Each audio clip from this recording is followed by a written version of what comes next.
Big thanks to the Small Business Development Center for sponsoring The Vault at 201 North Broadway. The SBDC is an incredible resource for small business owners, offering free one-on-one counseling, business plan support, market research, financial projections, and much more. Whether you're just starting out or looking to grow, they're here to help your business succeed. Reach out to us at bigsky.economicdevelopment.org. If you don't develop relationships, it's really hard to go anywhere. Yes, I do garage doors, but what I really do is I feel and I want to grow people personally and professionally. I just happen to use garage doors to do it.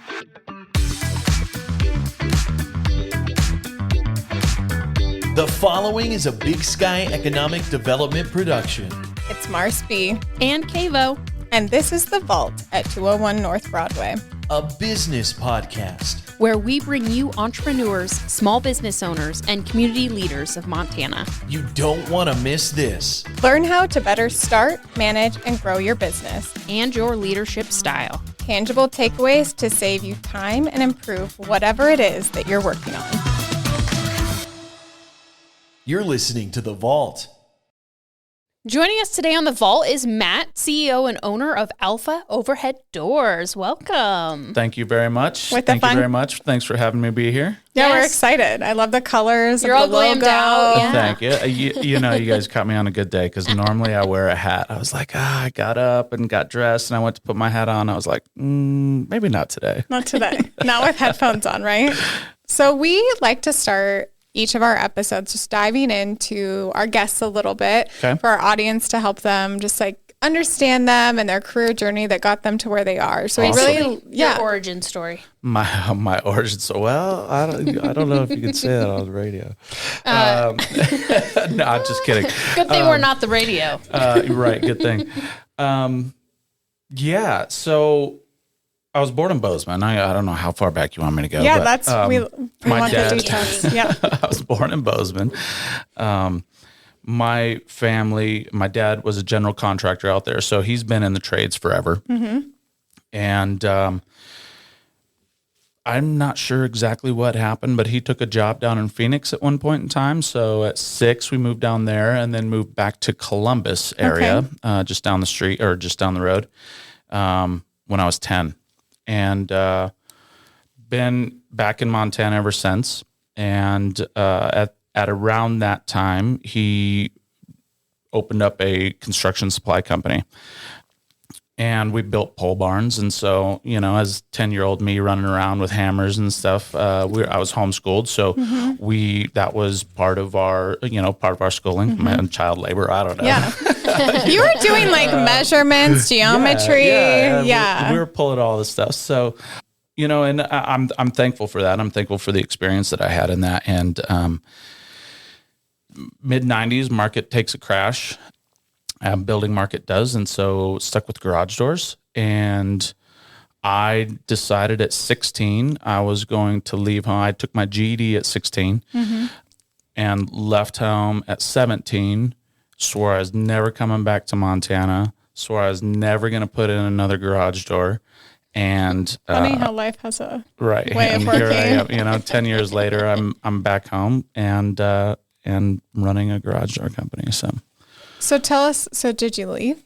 Where'd you go? I did, yeah. What's that? What happened? I spent a year in Phoenix.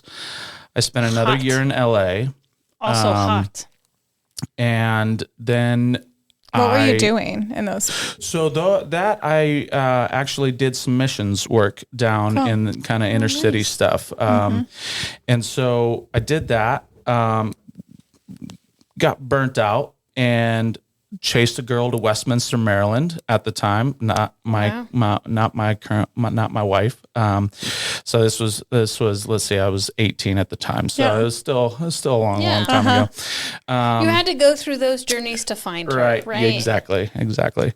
And so I went to Westminster, Maryland, and then I decided to go to school to be a teacher and started school in Pensacola, Florida. Wow. So, I was just like kind of by that area recently. It's awesome. It's a beautiful. I Stunning. love it down there. Went through Hurricane Ivan though. I was in Pensacola when Ivan came ashore, and so I traded hurricanes for tornadoes, and moved to Oklahoma and Wow. finished out school in Oklahoma. So I've been all over the country. And it was a great experience for me, like leaving home, finding myself, those Such a young stories age too, and my parents were very supportive of it, so I didn't leave on bad terms.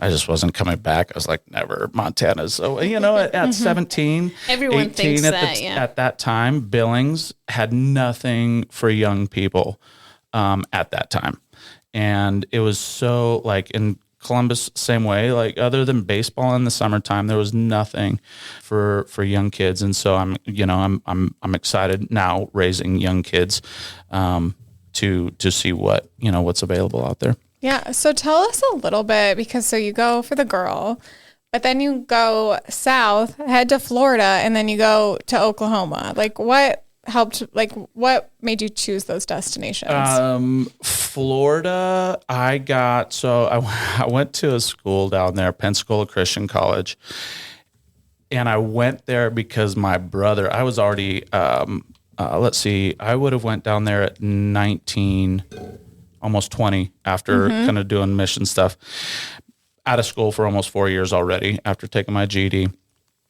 And, my brother, I was home visiting, and my brother got a postcard in the mail because he was getting ready to graduate for Christian college. And I'm like, that's cool. Most Christian colleges aren't Christian colleges. And I'm like, and it's on the beach and all this.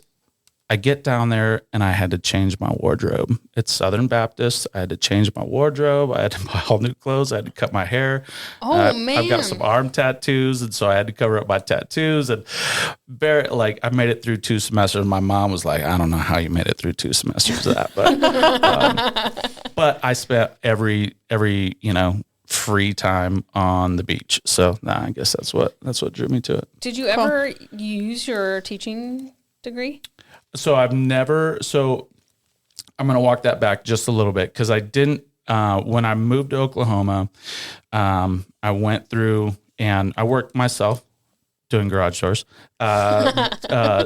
through school, and I got like 2 classes, 6 hours away from graduating, and close enough that they, let me buy a cap and gown and walk across stage and have the ceremony and stuff like that. And that summer I was moving home to, take part ownership in the company and work. And so I didn't actually finish. And so that's been bugging me it didn't until a couple of years ago. And I was like, I got some undone stuff that now I need to wrap up. It's only 6 credits. I know. I tell people that, and they're like, you idiot. Like, just go get it done. So I'm currently enrolled in those 6 credits. I got 5 weeks left, and then I can officially get my paper. So anyway, 21 years later. Education degree? It is. Nice. And no, I haven't used it or don't plan to use it. I mean, I get my fix for education. I love teaching. So you said you moved, or you were coming back for the company. To the place you said you'd never come back to. The place I never do garage doors again. Funny enough, putting myself through school doing it. So, yeah. So I was gifted 20% of the company as soon as I got home, and it was a real mom and pop shop at the point in time. So I think it was my mom and dad and maybe one, like an installer, a technician. And so I was gifted 20%, and which I very quickly earned. You know what I mean? Yeah. So as a gift to you, no, I've earned that already. So we can leave that off to the side. And so it was one of those things where I had a dream of doing something else and wanting to grow. And this is right when the Bakken was starting to boom. Okay. And so we were like, let's go over there and, take advantage of that. And we did. And we made a lot of money over there in the Bakken, but at that time we were small enough that we kind of forsook some of home base. And so there was a lot of, not restructuring, but a lot of thinking, a lot of having to go back to those people and say, hey, look, we chased something that wasn't long-term. Apologize. We, at the time we were going to open a branch up there and stuff like that. And we had full-time people up there. I was one of them. In fact, 13 years ago, almost, when I got married, the first year I was married, I spent 8 months out of that year over there. So it wasn't great for the relationship to start off with, but she's a rock star and raising my 3 boys. And so I'm very, very fortunate there. So I don't know where I was going, but the Bakken. Mm-hmm. And was home based out of Columbus? So at that point, were your parents in Columbus or Billings? We were in Billings at that point. And they had went through some partnerships a partnership with another company that's in town. Didn't work out. And so in 2006, they incorporated as Alpha Overhead Door. And where did the name come from? I always love asking. So, I mean, people really got names out of the phone book still. And so Alpha is just towards the and that's, okay, yeah, and that's our tagline, first name indoors. So that's where it came from. That's fun. I love that. Smart. So yeah, people still really use the phone book back then, and so that's really it's like a fun little happened. How has it evolved since you've taken over? So I just bought the company outright. So I was 20% owner, and I was the operating manager, I guess you could say, for about 6 years before I bought it. And I bought it out in 2021, end of 2021. And so we've grown quite a bit. Since the mom and pop days, and there's nothing wrong with that. My parents ran the company as a way to sustain their lifestyle and their livelihood, and a lot of small businesses run that way. And there's nothing wrong with that. Some people don't. They're content with what they're doing. They don't want to grow, and that's okay. Yeah, absolutely. I had other plans, and so I said, you got to sell it to me so that I can do these things, because I'm not going to build it if it's not all mine. So, it took us a little bit to get the ink on paper, but we made it happen, and our relationship's a lot better for it. I mean, family businesses are rough, hard, and it takes a lot of great communication to be able to pull it off, and so. I'm sure my wife will tell you that I'm not the greatest communicator. I'm definitely working on it. There's a lot of things I'm working on in my life, but so it takes a lot of great communication to be able to run a family business successfully, especially in a growth phase. And so, I bought it out. I had it for a year, and I opened up my first branch in Butte. Cool. In beginning of 2023, January of 23. And then as of about a week ago, we opened up Missoula. Oh, wow. So Wow, Missoula is now branch number 2, I guess. Well, 3 total, but second branch out. So, it's been good. How many employees do you have now? We have, Sorry to put you on the spot. Yeah, no, probably about 25, Oh, 25 nice. to 27. And there's a couple, just because it's brand new, there's a couple that haven't started yet in the Missoula market, just because it's brand new, and we're just kind of trying to set some things up before they get out. But the branch is open, got the location and all that fun stuff. What made you choose Butte first? It was very underserved. It was an underserved market. In 2020, I had actually looked at opening up out in Helena. Almost did. Right before, we were going to sign a lease out there in April of 2020, and obviously everybody knows what happened in March of 2020. And so obviously it was a terrible thing, but thankfully, we didn't move out there. I think it would have failed miserably because I wasn't ready. We weren't ready. Didn't have the systems in place to make it happen. So we spent the next 3 years building out systems and making sure we were ready, hiring amazing people. I've got a great team. And so just hiring amazing people to be able to make that move. And I mean, I've got bigger dreams and aspirations than just 3. So we'll see what's next. So do you guys have, I'm assuming just for those listening, so Alpha Overhead Doors, are you guys commercial and residential? We are commercial and residential. Yep. Industrial. I mean, we get into the really, really, really big stuff. Yeah, we're refocusing.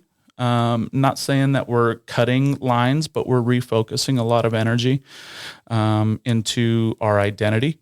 I think that's important for small businesses.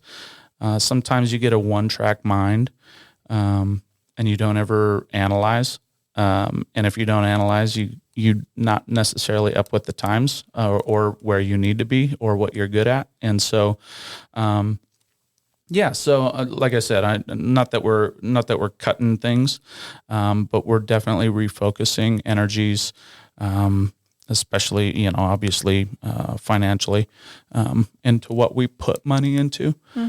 So I want to get into some of your cultural things that you talked about, but I want to walk back a little bit and just hear more from you on like, what were those decisions and thoughts going through your head as you were working your way back to Montana and back to, I do want to be in the family company and I want to take it over and buy it out and really grow it.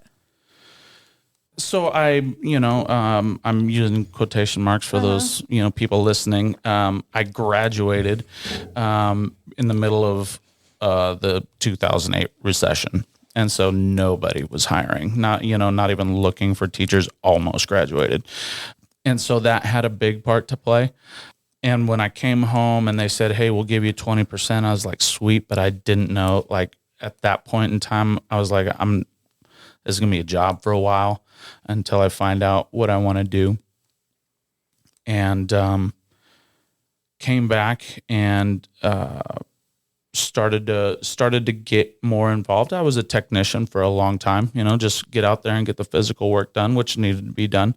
But then also stepping into different roles in the office, office management, procurement, estimating, finances, taxes, balance sheets, P&Ls, cash flow, all of that type of stuff, and realize that, hey, I kind of like this.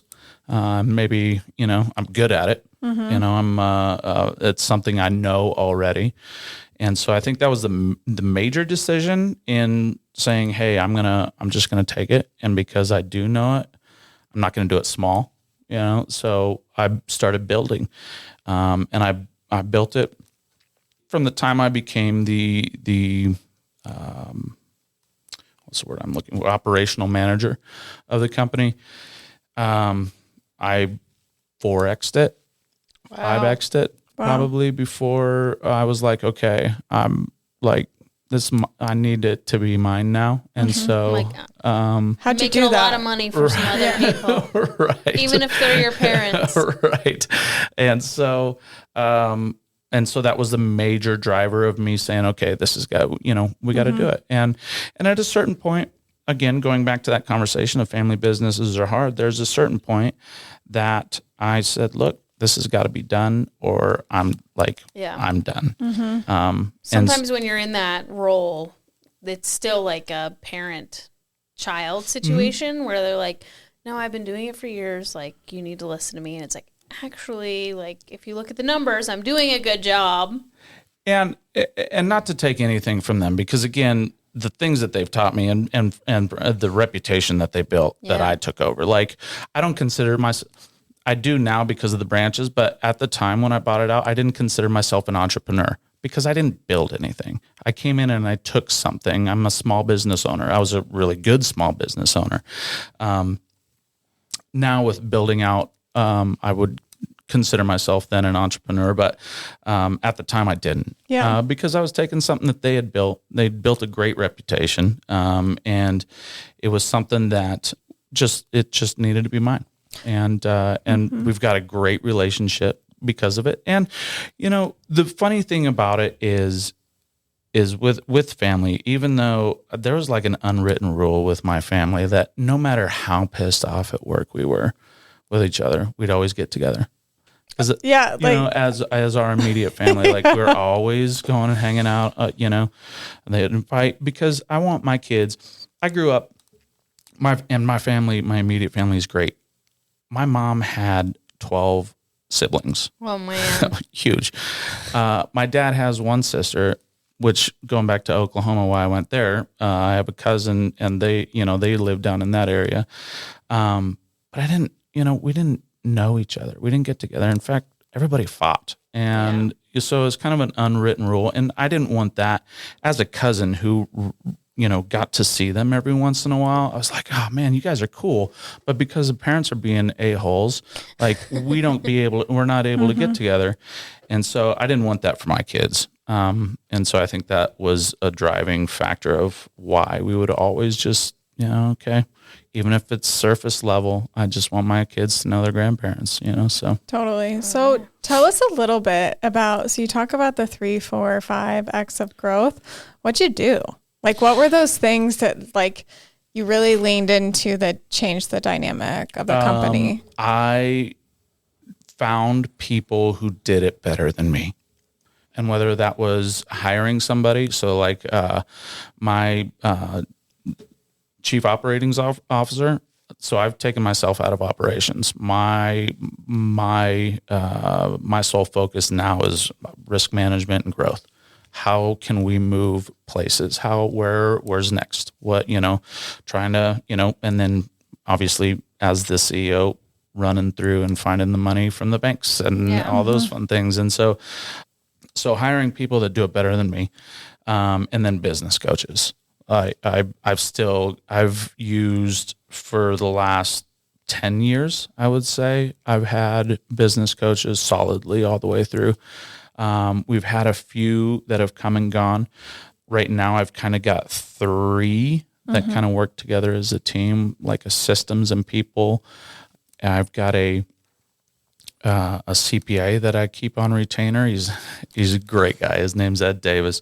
He was a forensic accountant, and so he really knows how to look at your books. And so he's just every couple of weeks he just logs in and checks things out and calls me up and says, "Hey, did you see this?" Dude's like 83 years old. Amazing man. He spends 6 months. Right now he's in. He should be getting ready to come back, but he spends 6 months in Hawaii. Well, I love that for him. And so, well deserved. Yes, yeah. And so, I've got him that is work. Not only is he working with me, but he's working with my accounting manager and my COO, and making sure that they're looking at the things that they need to look at.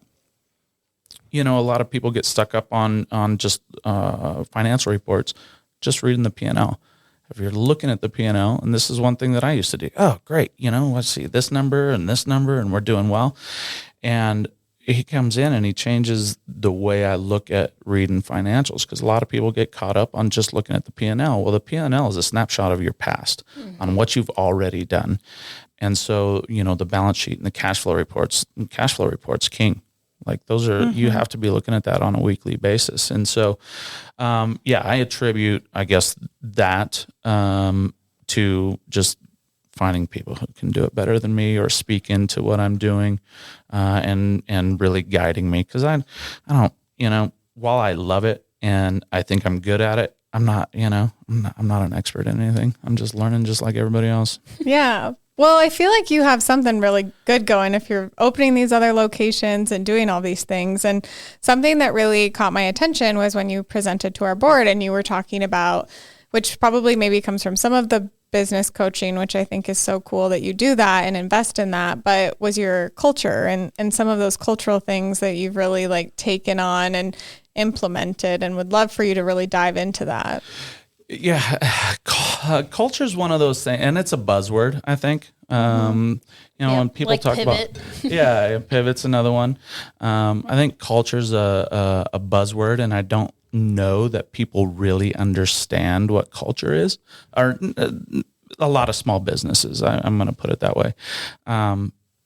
Because a lot of what people describe to me, and again, this comes from coaching, my really good friend, Russ Cherry, he's passed away, but he was one of the most influential people in my life and the way I think about business and the way I think about people. And he explained to me one day the difference between culture and camaraderie. And a lot of what people describe to me as things that they do inside their business and call it culture is actually building camaraderie, which is completely two different things. And culture, just baseline culture, is systems plus time. That's it. How do your people deal and work within your company? So it's something, and we're still learning it. And so one of the things that we're working on now is playbooks for every position. If we have somebody that knows what they can go to a playbook and say, "Hey, what am I doing?" They're coming to me, they're coming to the branch manager, they're coming to Jonathan, my COO, accounting manager, whatever. "Hey, what's this?" "Well, does it say it somewhere?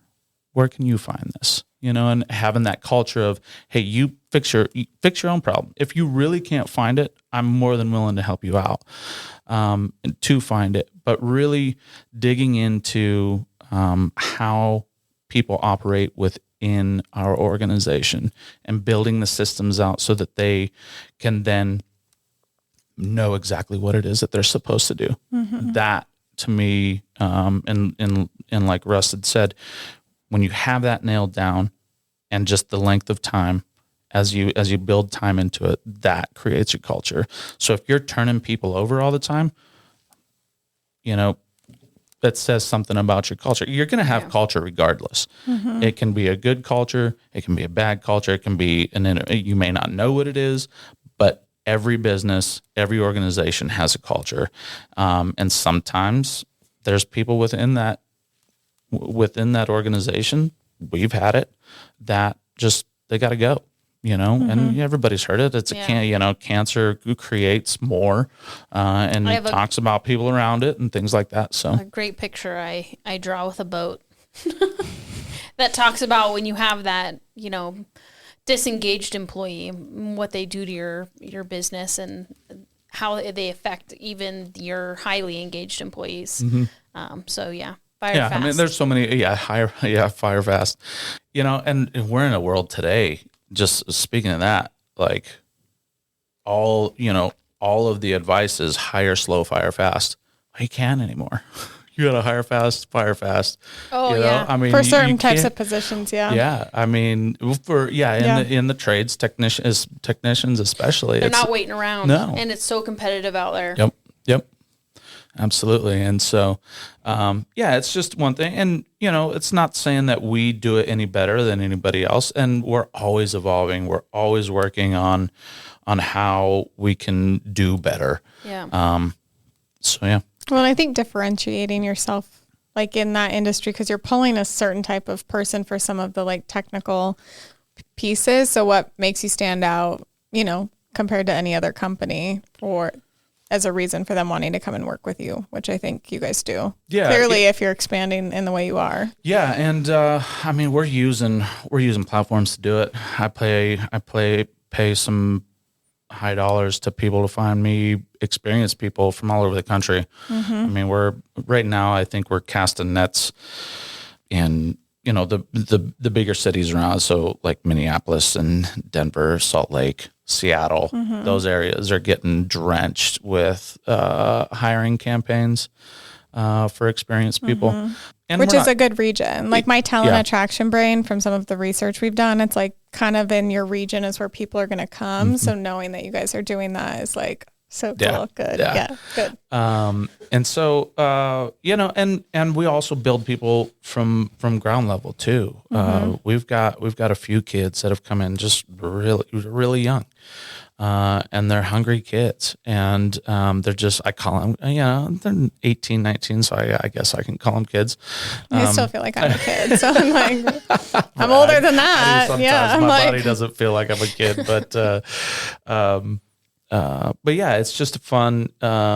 It's fun being able, and that's where I get my teaching fix, I guess you could say, is kind of onboarding. And so, or not me onboarding.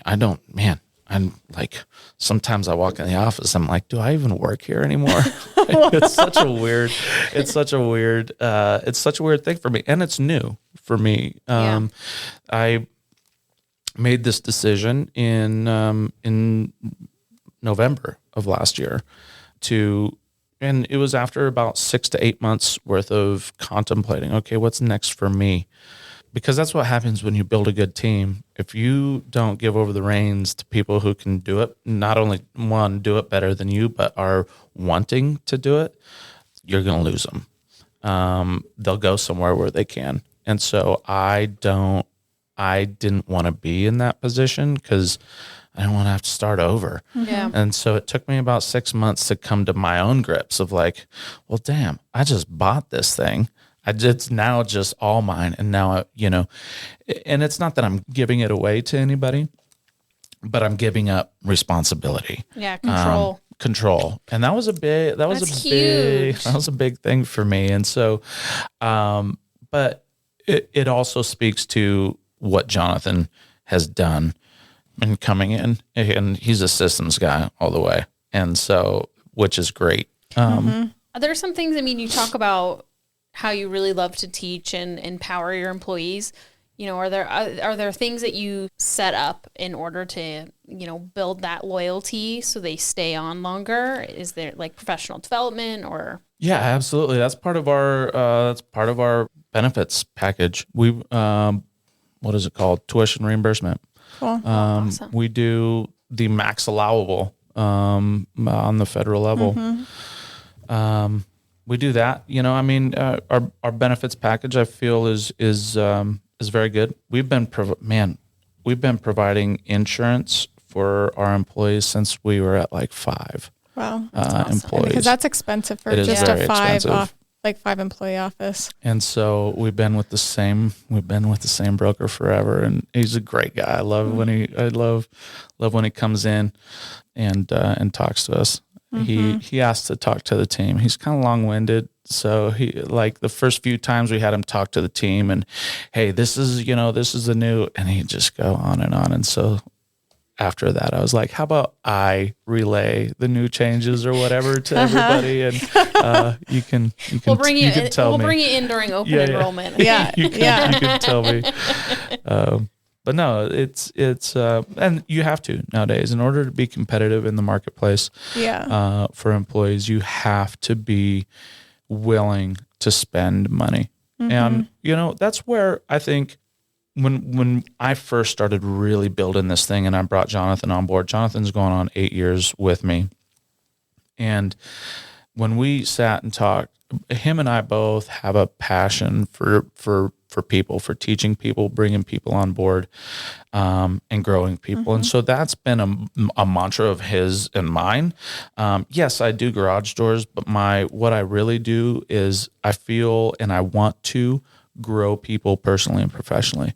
And I just happen to use garage doors to do it. Right. So, and it's the Richard Branson quote, like, train your people so that they can work anywhere and treat them well enough that they don't want to. And a lot of people, I get questions specifically from older generations of, man, you spend a lot of money on these people. What if they go somewhere else? And I go, what if they don't? What if I don't spend this money on training them and growing them and developing them and they stay? Yeah. Then what? Half glass full, yeah. Yeah. So there's a big part of that. And so, yeah, I grow personally. I grow people personally and professionally. I just happen to use garage doors to do it. And I'm working on, as part of my ever evolving role, being involved in the training of the new technicians and stuff coming in. I think it's a great place for me, and I'll get my fix for teaching. So I think that's great. So tell us, that kind of leads into a question I have for you about what are your strategies for Alpha overhead doors around customer service? Because you're installing something everybody needs. If you're building a house or you have a garage or you're building a more like industrial type of development, you need the doors. Yeah. A few years ago, we developed, Jonathan came up with the idea, and we kind of structured it and developed it around our obsessions. We call them obsessions. Number one is our employees' obsession.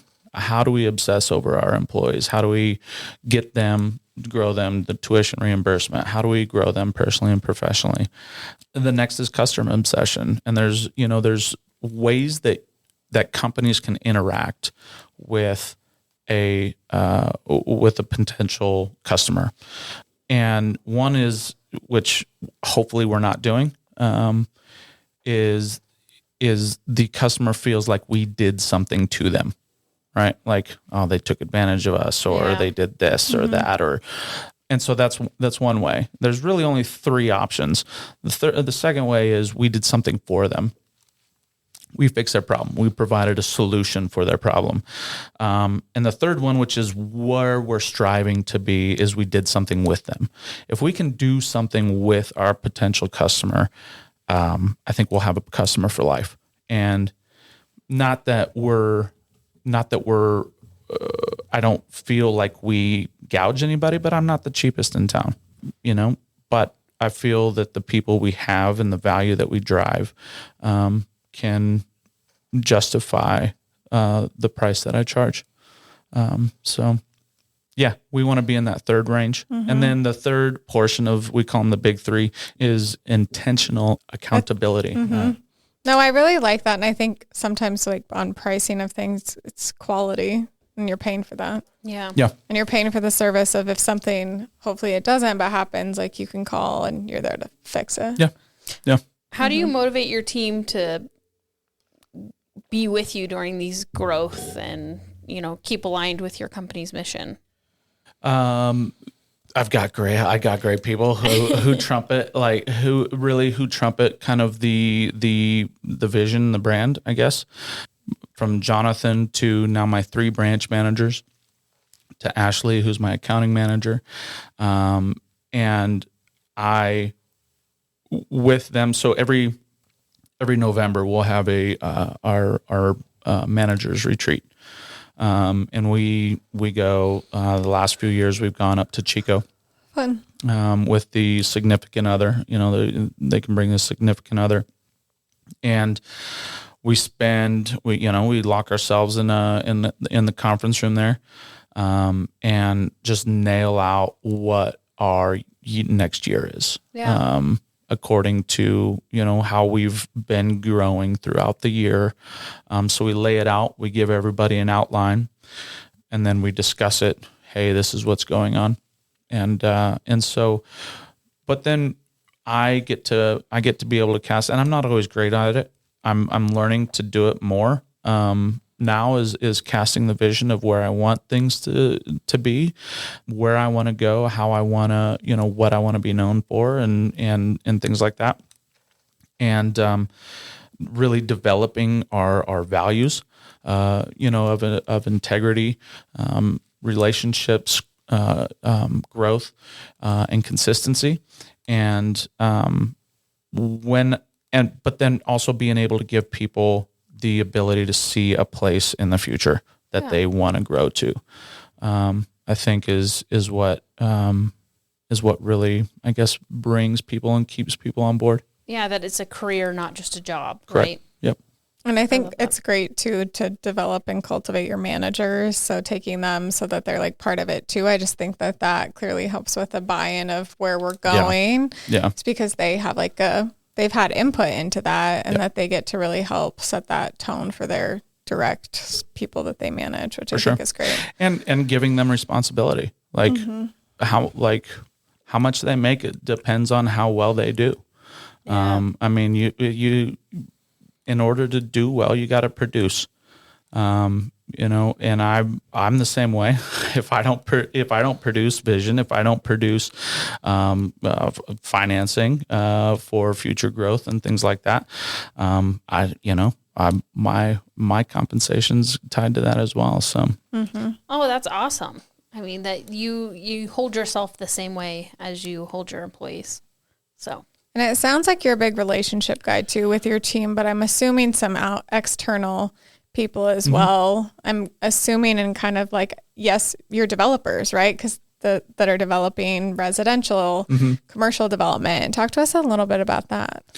Yeah. So I've got people, even though I'm not necessarily involved in sales or estimating or anything like that anymore, I've built a ton of relationships over the years. And I did it today where I get a phone call. Hey, I just need a quick turnaround. Can you get me something for this big project? And yeah, absolutely. So instead of passing that off to my branch manager, who would then take it and make it and throwing more on his plate, I took care of it. And I think, and I've had that conversation with them. At what point do I overstep? Because that's one thing that I don't want to do. I don't want to give somebody something and then come in and take it away. And I've allowed them. I've given them permission to say, hey, you gave me this. If you want it back, you can have it back, but you gave me this to do. So please let me do it or take it and take all of it. And so that's important to me because I've seen how that works and it doesn't work. It doesn't work.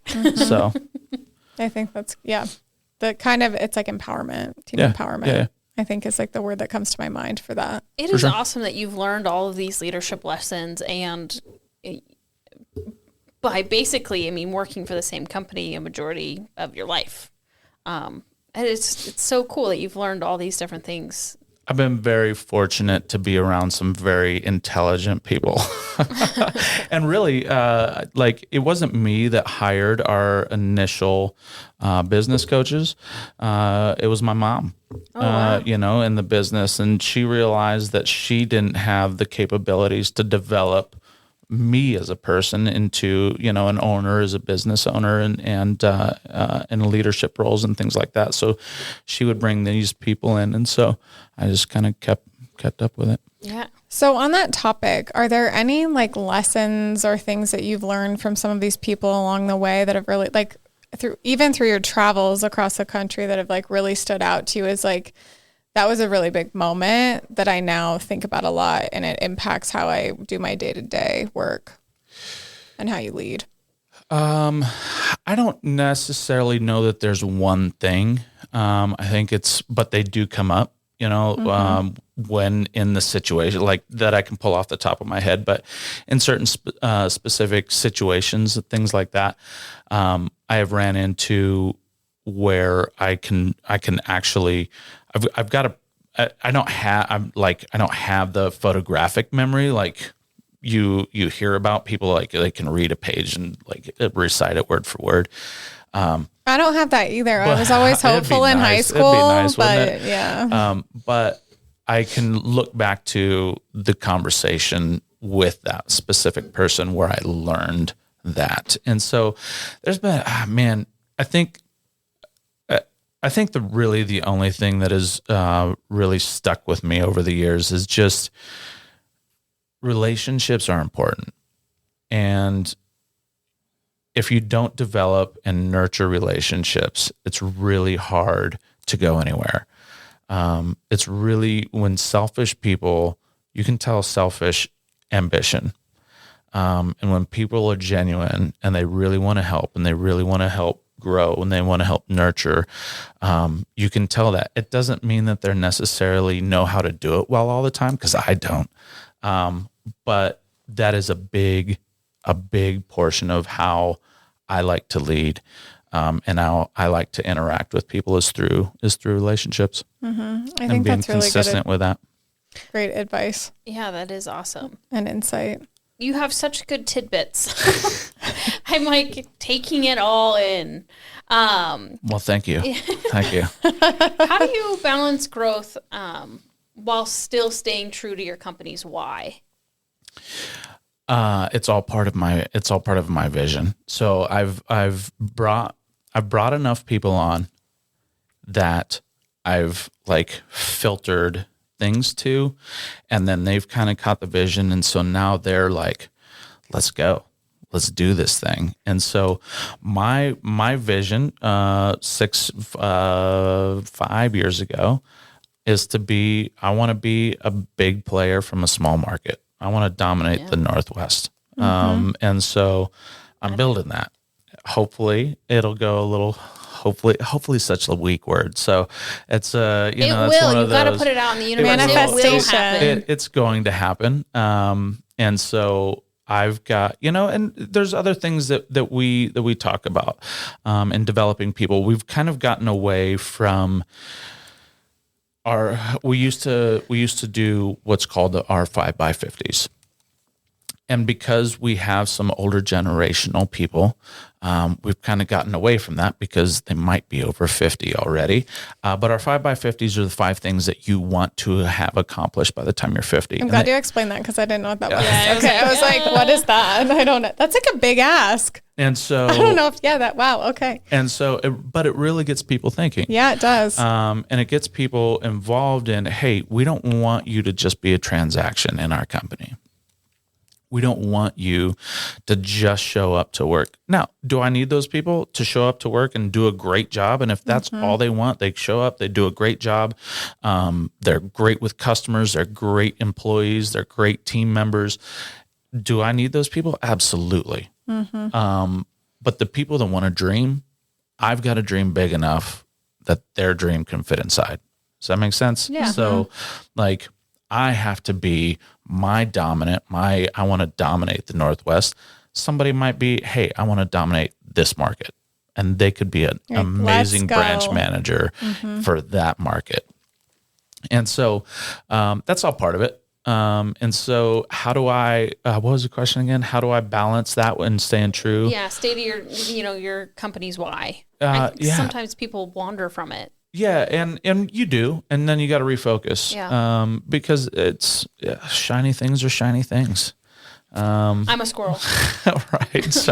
So yeah, shiny things are shiny things, and you can get sidetracked with it. You can try one thing and go back to the other. The buzzword. You got to pivot well. Yeah. But you really do. I mean, you have to know when traveling down a road is enough, and be able to move. Otherwise, it's a lot harder to move the further down it you go. Well, and it sounds like, that your team knows that's the goal. And it's like everyone has a part to play for you to get there. It's growing. It's the Butte market, the Missoula, the whatever ones are next. And everyone has a role to play because if you didn't have all of them, you couldn't do it. Exactly. Yep. Yeah. And that every comes back piece to is important. Yep. Yeah. In each of those markets, in each of those locations. Yeah. The quality service. Yep. That your That's where customers integrity, relationships, consistency, because without all of 3 of those, there's no growth. What have you found? I know Missoula is too new, but what have you found is the difference between the Billings market and the Butte market? So when we looked at going to Butte, everybody was like, oh man, Butte's such a weird place. It's going to be really hard for you to come in there and do this and that and this and that. I like Butte. I feel like they're pretty welcoming. I love Butte. Yeah, Butte people are fun. I've never had a bad time with them. Nice. It is awesome. And so being in the trades is a little different out there. It's a big union town. But man, they just accepted us in. And we made a really good hire out there. We call him the Prince of Butte.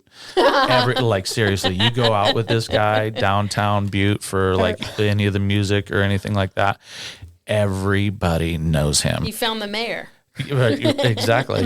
And like you can't walk 10 feet without somebody being like, hey, what's going on? And so She's a good that person. has really helped. Yeah, a good person that to has know. really helped. That So knows everybody. Yep. Butte's a fun. I love it. I've never had a bad time in Butte. And the Front Street Market is one of my favorite places to go. The Speakeasy's really fun. It's cool. I had the best gin fizz there one time. Oh my God. Anyways, Butte's Nice. fun. Yeah, Yeah. I like Butte. And I Butte a think lot. they've got something I love about Butte. So I think that's fun that was like your first out of market one or out of Billings is they've got such a grit about them that it is similar to me for the Billings too. Like just hard. I think all of Montana, but just very hardworking people, very proud people, but very hardworking. Absolutely.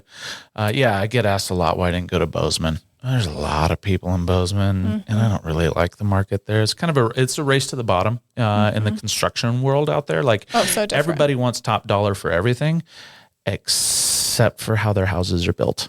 Yeah. So anyway,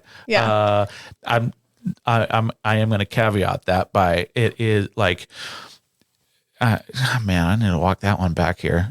We know what you meant. It's not that the houses are crappily built. Yeah. That's not what I'm saying. No. It's everybody wants it. Everybody wants cheap. Everybody wants a race to the bottom. And that's not the game I want to play. Yeah. No, we were picking up what you were dropping. Yeah, I just need to make sure everybody else out there did. Yeah, we know. Yeah, we got it. Well, it's been so much fun to have you on and share your story with us. We love to end each episode with a few rapid fire questions. Oh boy, I love these. So we'll just take a quick moment to hear a message from a sponsor, and then we'll jump right into those rapid fires. Perfect. Thank you to Big Sky Economic Development for supporting The Vault at 201 North Broadway. Big Sky Economic Development is the community's economic development organization. BSED's mission is to sustain and grow our region's vibrant economy and outstanding quality of life by providing leadership and resources for business creation, expansion, retention, new business recruitment, workforce development, and community development. Learn more and connect with BSED at bigsky.economicdevelopment.org. Welcome back. So we'll go ahead and jump right in for some rapid fire questions. Sweet. My first question for you is, what is your industry doing well, and what would you like to see change in it moving forward? Our industry is starting to realize that it needs to step its game up. There's a lot of tailgaters in our industry. And by tailgaters, I mean people who can just buy whatever and they sell super, super cheap. People who are working out of a garage, out of a storage unit, things like that don't have actual overhead. They may not be licensed and insured.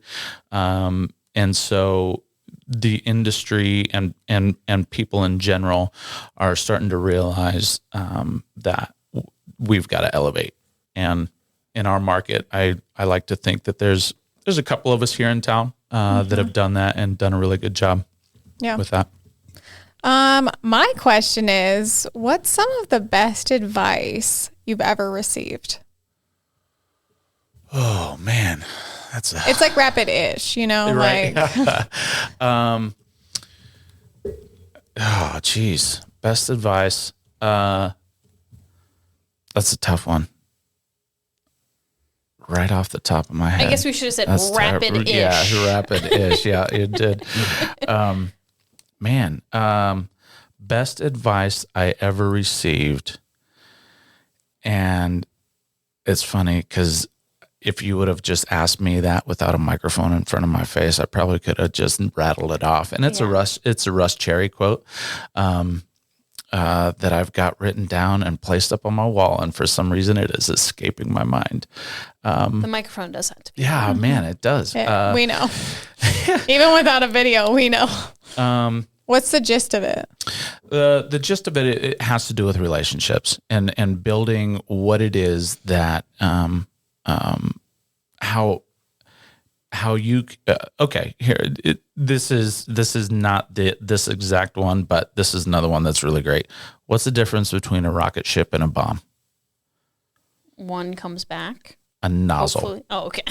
A nozzle directed, and this was a Russ Cherry one. He goes, the difference between that is how you direct your energy. So a bomb with no nozzle, that's just going to explode. So you can build up a ton of energy and destroy everything. But if you put a nozzle on that bomb, you're going to take it in and direct it.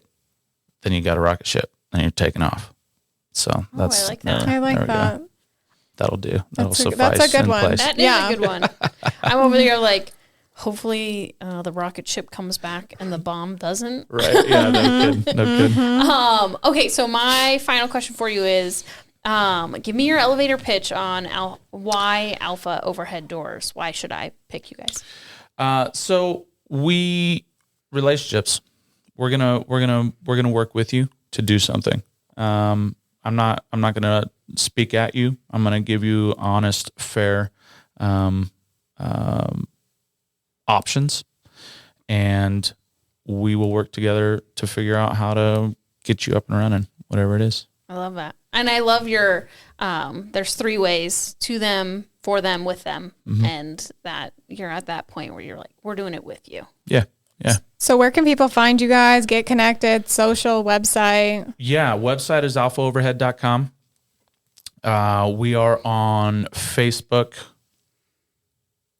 I think we're on Twitter. I'm not on Twitter. I'm not on Twitter. X. or X, whatever it is. I have no idea. So Us either. Facebook, we're on TikTok and Instagram as well. So Alpha Overhead Doors. Yep. 406-652-5555. If you need one today. If you need one today. Thanks for joining us. Thank you so Awesome. much. Thank you, ladies, for having me in. We hope you enjoyed this episode. Make sure you are subscribed to The Vault at 201 North Broadway, wherever you podcast, including YouTube. Connect with us on Facebook at The Vault at 201 North Broadway and Instagram at The Vault_201. Don't forget to visit us at thevault@201.com and subscribe to our newsletter. We will see you next time. Bye.